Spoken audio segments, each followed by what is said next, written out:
माझ्या लेकींचा बाप असून नसल्यासारखा मेल्यात जमा.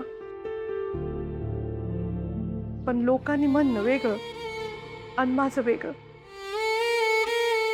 कसाही असला तरी बाप आहे माझ्या लेकींचा. आणि जिथं असताना मी कसं सांगणार, खोटं कसं बोलणार? मग तुम्हीच सांगा काय सांगायचं ते. बाप काय करतो हा प्रश्न येणारच. लग्नाला येणार का लेकीचा बाप?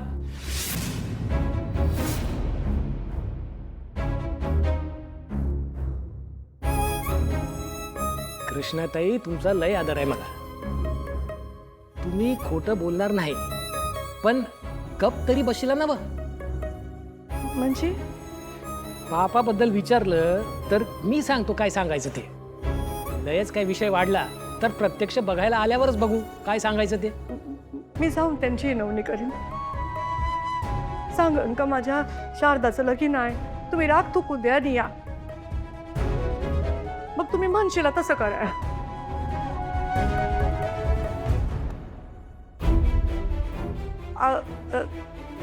तात्या, ते पुढचं पुढं ठरवू आपण.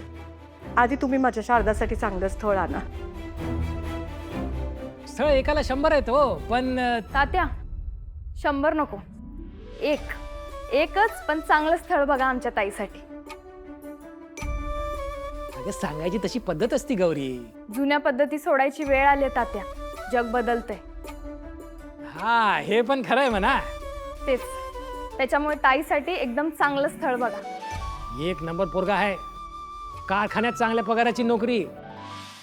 बाप रिटायर मिलिटरी मॅन. आणि आई कशी आहे?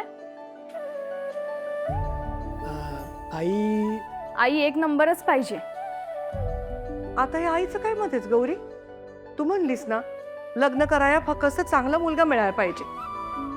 आई पण महत्वाची आहे तात्या. तात्या, माझ्या बघण्यात एक आई आहे जी तिच्या लेकीला तिनं दावलेल्या वाटावरनच चालायला सांगते. ज्यानं तुझ्या पायावर नाक घासायला पाहिजे त्याच्याच पायावर तू. जुनाट वाटा, जुनाट विचार. अहो, स्वतःच्याच मुलांचा संसार मोडायला निघाली ती आई. त्याच्यामुळे आई महत्वाचीच. तात्या, शारदाताईसाठी तुम्ही चांगला मुलगा बघताय खरं, पण त्या मुलाच्या घरची माणसं सुद्धा चांगली पाहिजेत बरं का.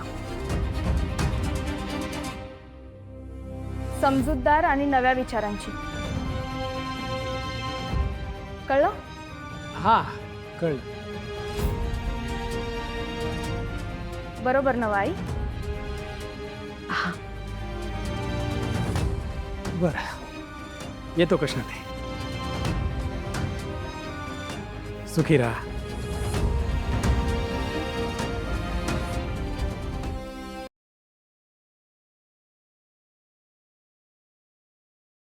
नात्यात जपतात एकी कृष्णाईच्या लेकी.